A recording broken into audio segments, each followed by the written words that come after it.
प्यारे भक्तों, एक बात आज अपने हृदय में बैठा लो, व्यर्थ की चिंता मत करो। जो होना है वो होकर रहेगा, और जो नहीं होना है उसके लिए तुम चाहे जितना सिर पटक लो वो नहीं होगा। मनुष्य की सबसे बड़ी भूल यही है कि वह भविष्य के दुख को आज अपने मन में ढो लेता है। जो दुख अभी आया ही नहीं उसे सोच सोच कर आज का सुख भी जला देता है। श्री कृष्ण ने अर्जुन से यही कहा था, कर्म करो, फल की चिंता मत करो। पर हम उल्टा करते हैं, फल की चिंता करते हैं और कर्म से डर जाते हैं। तुम कहते हो महाराज जी मन बहुत घबराता है। मैं कहता हूं घबराने का कारण बाहर नहीं है, कारण तुम्हारे भीतर है। जिस दिन तुमने अपने जीवन की डोर श्री कृष्ण के हाथ में सौंप दी, उस दिन समझ लेना अब जो होगा वही तुम्हारे लिए श्रेष्ठ होगा। देखो बेटा, चिंता करने से आज तक किसी का भला नहीं हुआ। चिंता एक ऐसी आग है जो पहले मन को जलाती है, फिर शरीर को और अंत में विश्वास को। और जिस दिन विश्वास जल गया उस दिन इंसान अंदर से टूट जाता है। तुम पूछते हो सब सही कब होगा? मैं पूछता हूं तुमने मान लिया है क्या कि जो चल रहा है वही तुम्हें सही बनाने आया है? जीवन में जो भी कठिन समय आता है वह सजा देने नहीं आता, वह तुम्हें तैयार करने आता है। श्री कृष्ण ने किसी को भी बिना तपाए, बिना रुलाए, बिना झुकाए महान नहीं बनाया। याद रखना, जब जीवन तुम्हें तोड़ने लगता है तब समझ लेना कि परमात्मा तुम्हें नया आकार देने में लगे हैं। मिट्टी को जब तक कूटा नहीं जाता वो घड़ा नहीं बनती। तुम कहते हो सब कुछ होते हुए भी मन खाली लगता है। बेटा, संसार की चीजें मन को भर नहीं सकती, क्योंकि मन परमात्मा के लिए बना है। जब तक कृष्ण भीतर नहीं उतरते तब तक बेचैनी बनी रहती है।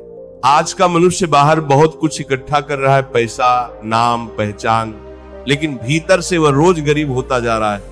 और भीतर की गरीबी बाहर की अमीरी से कभी नहीं मिटती। एक बात ध्यान रखना, जो समय आज तुम्हें रुला रहा है वही समय कल तुम्हें समझाएगा, और जो आज समझा रहा है वही कल तुम्हें संभालेगा।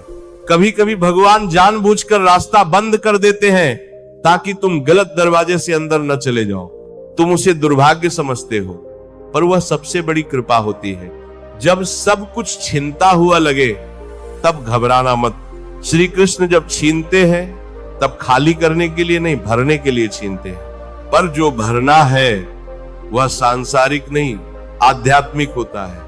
आज तुम्हारा मन कहता है मुझसे नहीं होगा, लेकिन याद रखना वही श्री कृष्ण तुम्हारे साथ हैं जिन्होंने एक साधारण ग्वाले को गोवर्धन उठाने की शक्ति दी थी।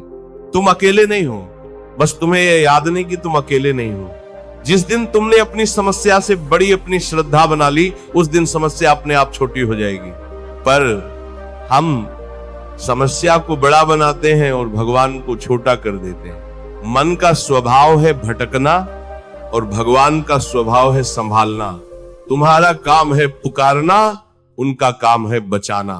आज अगर रोना आ रहा है तो रो लो। कृष्ण रोने से मना नहीं करते, पर रोते रोते उन पर शक मत करना। जो टूटकर भी भगवान को पकड़ कर रखता है वही वास्तव में मजबूत होता है। बाकी तो दिखावे की ताकत होती है। याद रखना, अंधेरा कभी स्थायी नहीं होता। अंधेरा सिर्फ ये बताने आता है कि अब उजाले की तैयारी शुरू हो गई है। तुम सोचते हो भगवान मेरी सुन क्यों नहीं रहे? बेटा, वो सुन रहे हैं, पर वो तुम्हें बदल रहे हैं, हालात नहीं। क्योंकि अगर तुम बदल गए तो हालात अपने आप बदल जाएंगे। जब जीवन में सब कुछ नियंत्रण से बाहर लगे तब एक ही काम करो, कृष्ण के चरणों में सिर रख दो और कह दो अब तू संभाल। उसके बाद जो होगा वही चिंता का विषय नहीं, प्रसाद होगा। और ध्यान रखना, जिस दिन तुमने ये मान लिया कि जो भी हो रहा है वह मेरी भलाई के लिए हो रहा है, उस दिन से तुम्हारे दुख का असर खत्म होना शुरू हो जाएगा। क्योंकि तब तुम लड़ नहीं रहे होंगे, स्वीकार कर रहे होंगे, और स्वीकार में ही शांति छिपी है। बेटा, एक बात और समझ लो, तुम जिस चीज से डर रहे हो वही चीज तुम्हें मजबूत बनाने आई है। डर तब आता है जब भरोसा कमजोर पड़ जाता है, और भरोसा तब कमजोर पड़ता है जब हम भगवान को याद करने की बजाय हालात को याद करने लगते हैं। श्री कृष्ण ने कभी यह नहीं कहा कि जीवन में कष्ट नहीं आएगा। उन्होंने बस इतना कहा कि जो मुझे पकड़ लेगा वो टूटेगा नहीं। कष्ट आएंगे पर तुम्हें तोड़ नहीं पाएंगे। आज तुम सोचते हो मेरे साथ ही ऐसा क्यों होता है? बेटा, जिनके साथ भगवान विशेष काम करते हैं उन्हीं को ज्यादा तपाते हैं। सोना अगर आग में न जाए तो उसकी पहचान कैसे होगी? जिस दिन जीवन तुम्हें बिल्कुल अकेला महसूस कराए, उस दिन समझ लेना भगवान तुम्हें खुद से जोड़ने लगे हैं। भीड़ में तो सब साथ होते हैं, पर परमात्मा एकांत में मिलते हैं। मन बार बार कहता है सब कुछ खत्म हो गया, पर सच यह है कि जो खत्म होता दिखता है वही किसी नई शुरुआत का संकेत होता है। बीज जब मिट्टी में जाता है तो लगता है सब खत्म, पर असल में वही जीवन की शुरुआत होती है। तुम भविष्य की चिंता करते हो, पर भविष्य तो उसी का सुंदर होता है जिसने वर्तमान भगवान को सौंप दिया।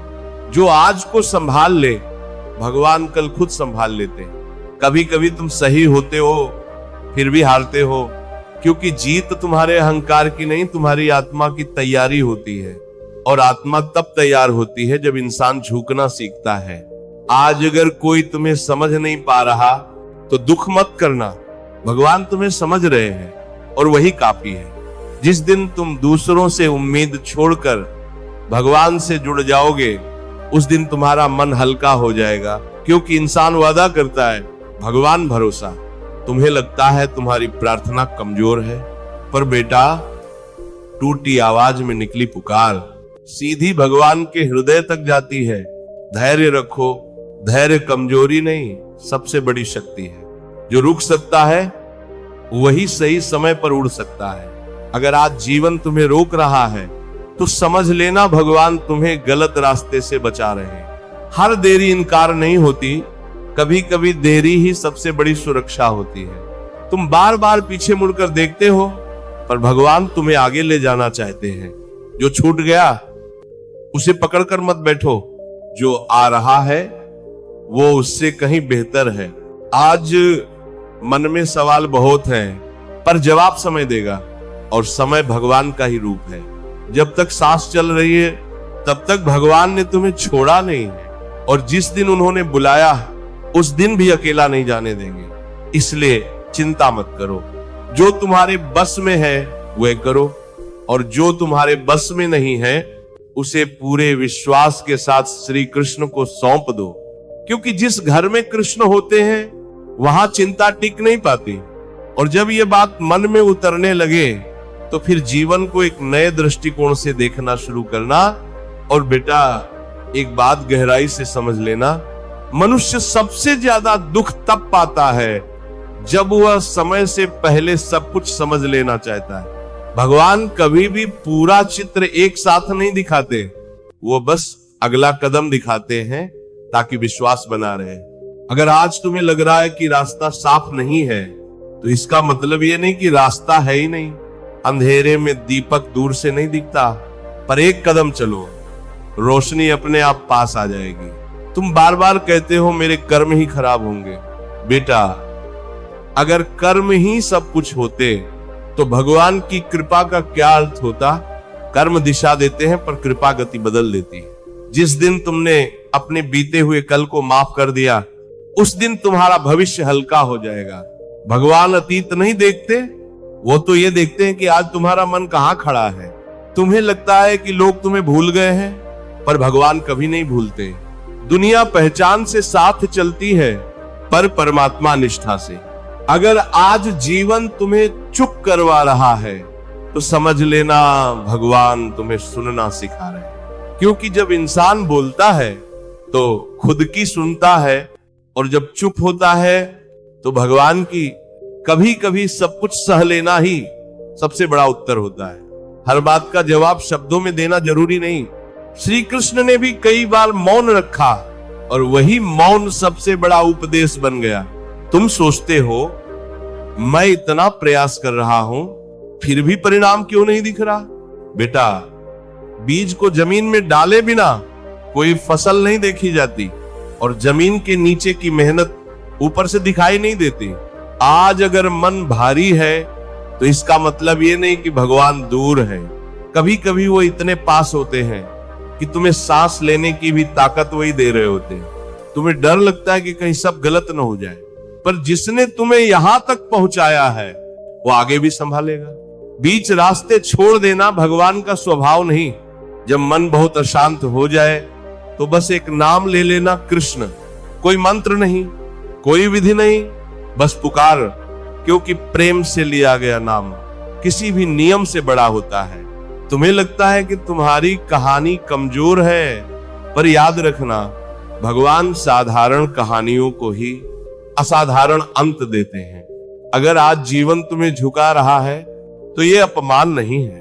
पेड़ भी फल आने से पहले झुकता है। तुम जिन चीजों को खोने से डर रहे हो, शायद वही चीजें तुम्हें आगे बढ़ने से रोक रही है। भगवान जब बोझ हल्का करते हैं तो उड़ान आसान हो जाती है।